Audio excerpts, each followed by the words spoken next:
In Ovid's Metamorphoses, it isn't Poseidon who turns Medusa into a monster, it's Athena. But here's where it gets really interesting.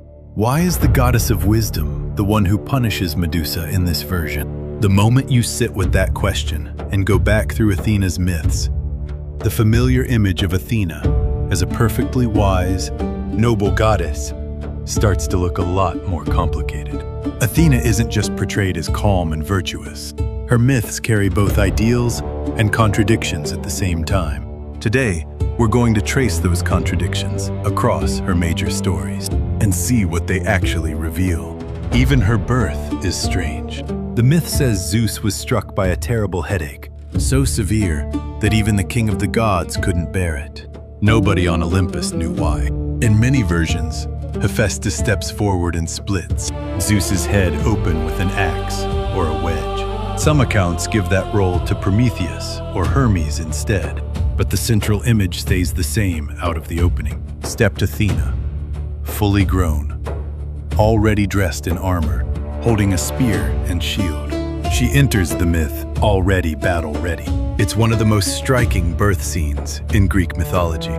Later traditions explain what caused the headache. Zeus had once been with Metis, the goddess of wisdom, but a prophecy warned him that the child born from her could one day overthrow him. So Zeus swallowed Metis whole. Inside him, the story goes, she began forging armor for Athena.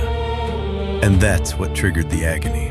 It's worth noting that the details shift depending on which source you read. Whether Metis was already pregnant, whether she was actually crafting weapons inside Zeus, those specifics were likely added over time. But the core image that took hold in later traditions is fairly consistent. In later tradition, Athena came to represent both the wisdom of Metis and the power of Zeus. Being born from his head linked her closely with reason, strategy, and judgment, and that became one of the defining symbols of her character. True to that image, Athena often appears in mythology as a guide behind major heroes. But the way she helps is telling. She almost never fights directly. Instead, she offers judgment and strategy.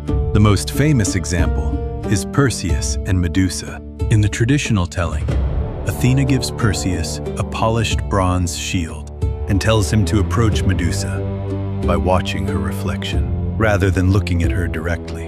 It's exactly the kind of solution you'd expect from a goddess, associated with strategy rather than brute force.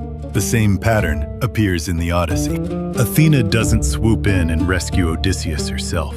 She appears at key turning points and helps shape what follows. The Trojan horse is usually credited to Odysseus, though some interpretations see Athena's influence behind it. Then comes the story of Arachne, and the tone shifts entirely. In Ovid's Metamorphoses, Arachne is a mortal weaver who openly claims her skill surpasses Athena's. Athena disguises herself as an old woman and offers a gentle warning. Arachne doesn't back down, so they compete. In Ovid's account, Arachne's work is extraordinary and her talent is unmistakable, but that only intensifies the conflict. In the end, Athena destroys Arachne's tapestry and punishes her, and Arachne is transformed into a spider. Here, Athena is both the guardian of craft and skill, and a figure who punishes those who challenge her authority. And then there's Medusa. In Ovid's version, Medusa is originally a beautiful woman with a connection to Athena's temple. Poseidon assaults her in that sacred space. And then Athena transforms Medusa into the creature we know. It's important to say that Medusa's origins vary widely across different sources. Some traditions depict her as a monster from the very beginning. Ovid's version is one specific retelling, but that version still unsettles many readers today. In this account, Athena is the one who punishes Medusa. Whether this reflects Ovid's own narrative, reshaping, or draws on something older, is a question scholars still debate. What's clear either way is that the gods of Greek mythology were never meant to be purely virtuous. They carried flaws. They made choices that complicated the stories built around them. Athena was no exception, and the myths didn't try to hide that. There's also the story of how Athens got its name. Poseidon and Athena competed for the right to be the city's patron. Poseidon struck his trident into rock, and a spring burst forth. Athena caused an olive tree to grow. The gods judged in Athena's favor, and the city took her name. This contest is often read as more than a power struggle between two deities. It's frequently interpreted as a statement of values. In that reading, practical knowledge, useful craft, and lasting prosperity matter more than raw force. That myth is often read as reflecting the kind of city Athens wanted to be. The Parthenon, standing on the Acropolis, was built in her honor. Today, it's understood as a monument to Athens' religious, political, and artistic identity. It's less a direct, theological statement about Athena than a reflection of how the Athenians tied their city's identity to her.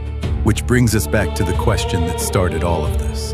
Why do we remember Athena as the symbol of wisdom? What stands out most in these myths is the gap between Athena as a symbol and Athena as she appears in the stories. She guided Perseus through strategy, supported Odysseus on his long journey home, and became Athens' patron through the gift of the olive tree. But in Ovid, she's also the one who punishes Medusa and the one who destroys Arachne's work. Those two sides of her don't cancel each other out. They exist side by side. And that tells us that Athena's mythology was never a simple moral lesson. Instead, it presents a more complex view of authority, order, and power. The gods of Greek mythology reflect human ideals and human failures in equal measure. Athena may be one of the clearest examples of that. That's why these stories are worth more than simple praise or criticism. They're worth reading as a whole. Why did a story about the goddess of wisdom punishing Medusa survive for so long? What did the society that passed it down believe about order and about who gets to enforce it? Athena's contradictions reflect the contradictions of the society that shaped her myths.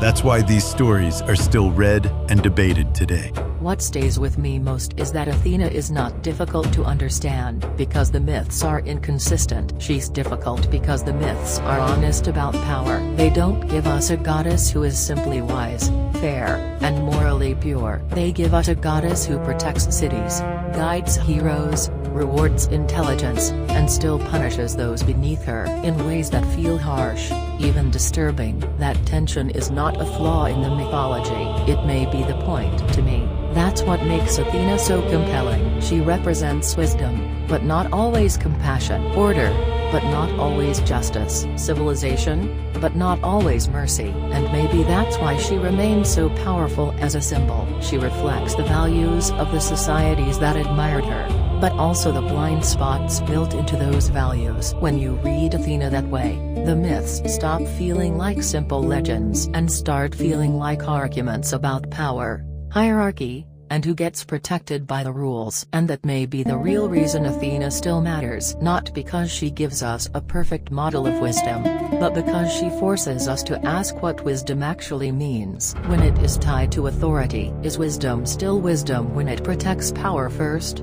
Is order still just when it punishes the vulnerable? Athena doesn't answer those questions for us, but her myths make them impossible to ignore. If you found this interesting, hit like and subscribe. There's a lot more Greek mythology to explore together.